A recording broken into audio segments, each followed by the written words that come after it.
This is Chronicle, a Star Trek audio fan production.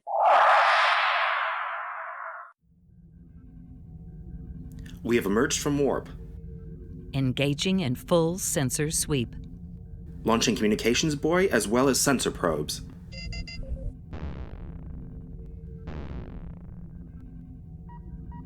Captain. Jovan, what is it? There seems to be a natural opening in the nebula gases. Through its scanners record a star system 2.93 parsecs from here, with 11 planets, the third of which reads Class M. Inhabited? Just a moment. Mon Dieu. Is that a yes? Yes, Captain. Life signs in plenty. Multiple power sources, many structures in orbit. The majority almost certainly seem spacecraft of some kind. Very few details, but there's something else. At the outskirts of the system is some source of lambda radiation. Not a lot, as I said, at the very edge of the system, but not a little either. It seems to be in orbit around the gas giant. But the system is inhabited. Definitely. Are they likely to see us? I have no data, sir. Not quite. We know we can see them. Helm. Sir. Take us out of sight of that system, preferably within or behind one of these gas clouds. Aye, sir. And raise shields again. Shall we go to red alert? Not yet. But maintain full sensor and scanner sweep. More, once the buoy is in place, send complete reports to Starfleet and to USS Merlin. If anything happens to us, Captain Rhodes will be warned. As you wish, Captain.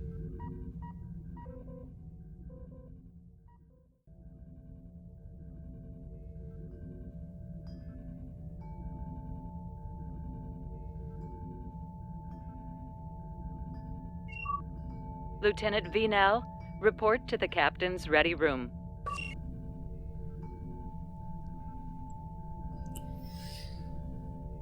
Well, their timing could be worse. Beyond question. We're not in warp anymore. Sleep, Roxanne. No need for you to get up. No, I should. Suzanne wants my help with something. You are sure? Life in Starfleet, which I did choose.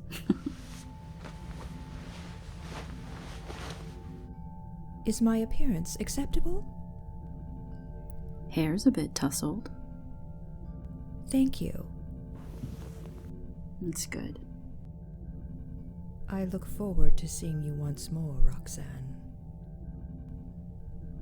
Me too. For 1,000 times. I find that an excellent personal definition of hope.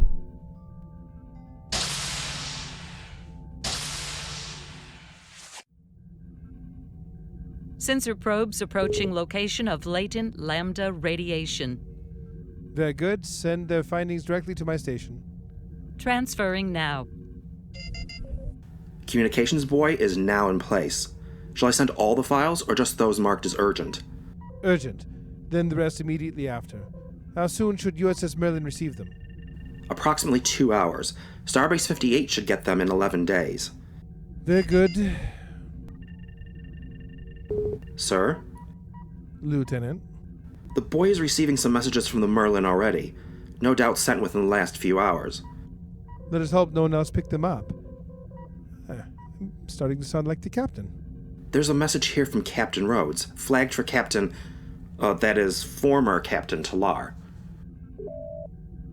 Jovan to Captain Sarij. Sarij here. Sir, now that the buoy is in place, a series of messages have arrived from USS Merlin. Nothing flagged as urgent, but one from Captain Rhodes is addressed to the former captain. Ah. Forward it to her at once. She's not under arrest, after all. Mais oui, Jovan out. You look skeptical, Lieutenant. I will admit to finding it distressing. You can read my expression, Captain. I've spent lots of time with Vulcans. More than your lifetime. Cough it up. Under the circumstances, Do you not wish Tilar's communications monitored? No. Open.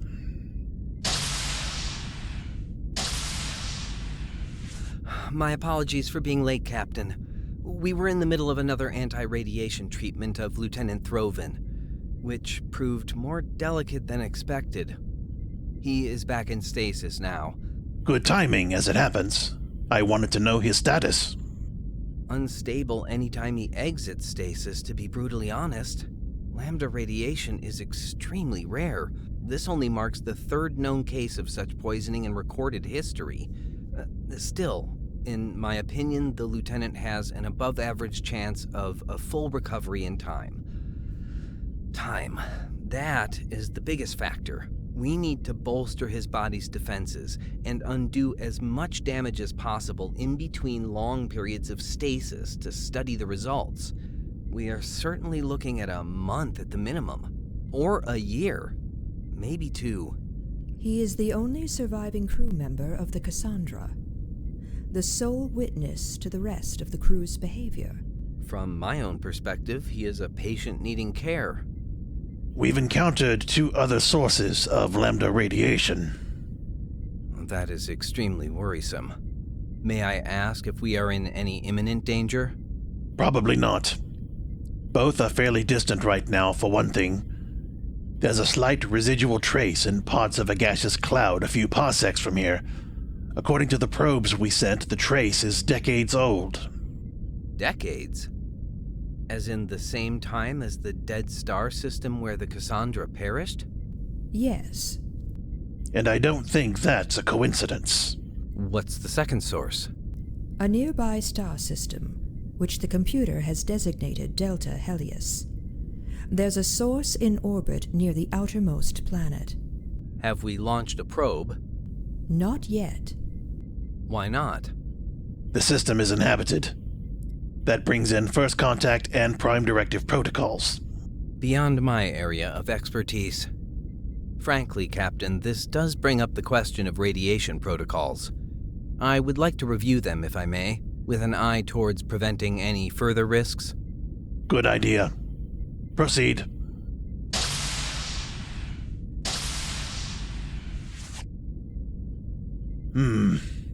He saved my life 5 times over the last 5 years. He saved hundreds of other lives. Captain, I do not claim Dr. Mavid is a saboteur.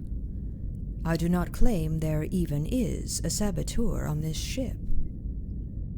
I get that.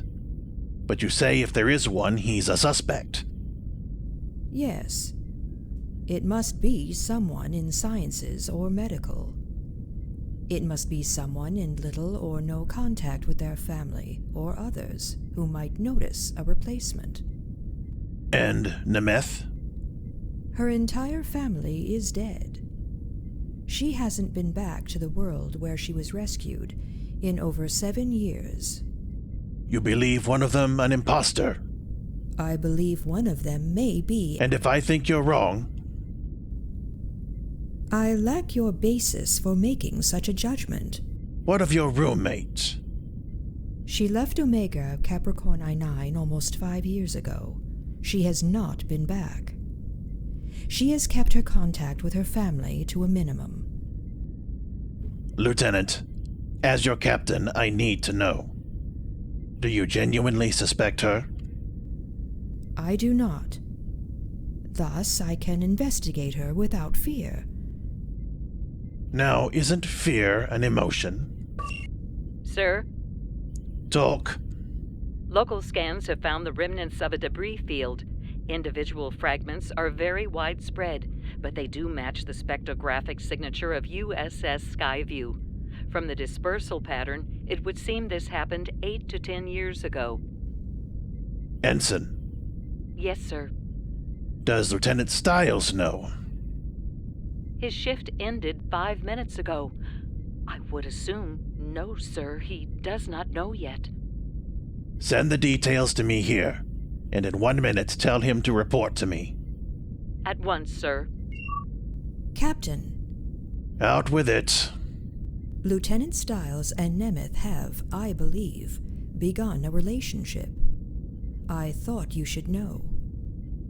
Oh, thank you. I theorize your words are sarcastic. Yes.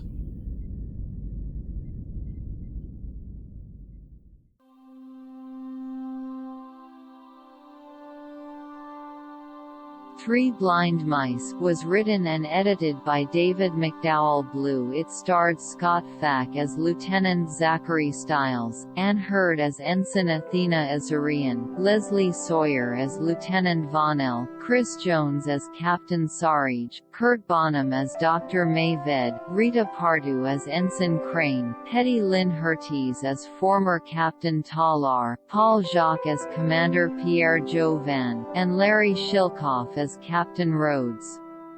The music played over these credits is Normandy by Josh Stewart.